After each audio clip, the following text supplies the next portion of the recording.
এখন যেটা আছে, একটা আছে শ্যামাপ্রসাদ মুখার্জি আর একটা আছে মোদিজি। মোদিজির একটা মূর্তি বানানো এর আগে হয়ে গেছে, সেটা আমাদের এখানকার যে বিধায়িকা শিখা চ্যাটার্জি মহাশয়া, ওনাকে একটা গিফট করা হয়েছে, খুব খুশি হয়েছেন উনি।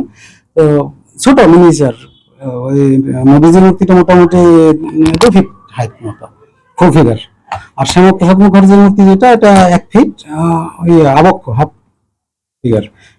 এক একটা বানাতে মোটামুটি 8-10 দিন বা আরেকটু বেশিও লাগে আর কি। এত তো এরকম, এটাকে আমার ইচ্ছা আছে মুখ্যমন্ত্রীর হাতে তুলে দেওয়ার, শ্যামাপ্রসাদ মুখার্জি মূর্তিটাকে যদি সুযোগ পাই, তাহলে যদি একটা যায় কাজনার হাতে, আমি খুব খুশি হব। এর আগেও কি বানিয়েছেন, কাউকে দিয়েছেন?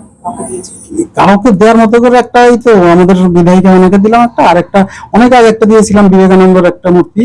আমাদের আগে যিনি হয়তো বিদেশ মন্ত্রী কিছু ছিলেন আর কি, যশবন্ত সিং, ওনার হাতে একটা দিয়েছিলাম। খরচ তো আছে, খরচ তো আসলে যে যেটা করে সেটা তো তার গায়ে লাগে না এরকম ভাবে। কমার্শিয়াল কাজ করতে হয়, বিভিন্ন জায়গার কমার্শিয়াল কাজ করি, সেখান থেকে টাকা বাঁচিয়ে করি। হ্যাঁ, এটা অ্যাকচুয়ালি নেশার মতো, তো টাকার যোগান অটোমেটিক হয়ে যায়। এরকম হাফ যদি কেউ যদি আমাকে এখন অর্ডার করে, মোটামুটি 25,000 থেকে 30,000 টাকা নেবে, এরকম একটা সাইজ। আর এর থেকে বড় হলে তার একটু বেশি। আমি অ্যাকচুয়ালি ছোটবেলা থেকেই এই লাইনে, ছোটবেলা থেকেই আছি। ছোটবেলার অনুপ্রেরণা, আর বড় হয়ে আর্ট কলেজে পড়তাম, সেটা একটা আছে। আর অনুপ্রেরণা বলতে যদি বলা হয়, তাহলে সেটা আমার বাবা।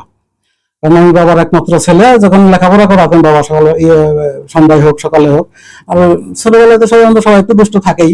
লেখাপড়া করানোর সময় লেখাপড়া পারতাম না বা দুষ্টুমি করতাম, তখন মারতেন। মারার পরে কান্নাকাটি করতাম, যখন সে কান্না থামানোর জন্য উনি আমাকে একটা করে প্রতিদিন একটা করে ছবি এঁকে দিতেন। সে গোলাপ ফুল হোক, পরি বা হাঁস, বিভিন্ন রকম ছবি এঁকে দিতেন। তো পরে সেগুলো দেখে আমি কপি করতাম, সেই থেকে আর কি অনুপ্রেরণা। আর বর্তমানে তো করি, অ্যাকচুয়ালি এই করি। আর ড্রয়িং, পেন্টিং, আর আমার ড্রয়িং স্কুল আছে। মাঝে মধ্যে ওয়ার্কশপ হয়, স্কাল্পচারের উপরে ওয়ার্কশপ হয়। আর নিজস্ব একটা আর্ট স্কুলও আছে, ছাত্রছাত্রী আছে, ওদের নিয়ে সময় কেটে যায় আর কি। এগুলো গ্লাস ফাইবার। এগুলো প্রথমত মাটি দিয়ে করতে হয়, তারপর মেল্ট করতে হয় প্যারিস, প্লাস্টার অফ প্যারিস অথবা ফাইবার অথবা রাবার, মেল্ট করে তারপরে কাস্টিং করতে হয় ফাইবারে। এককভাবে এক্সিবিশন হয়নি আমার। এমনিতে এক্সিবিশন পার্টিসিপেট করেছি, কিন্তু এককভাবে করিনি কখনো। আর অ্যাকচুয়ালি এখন তো সময়ই হয় না, মানে বিভিন্ন কাজের চাপের থেকে না, অ্যাকচুয়ালি এরকম সময়ই হয় না আর, এই ব্যাপার। আমার নাম স্বপন কুমার খা।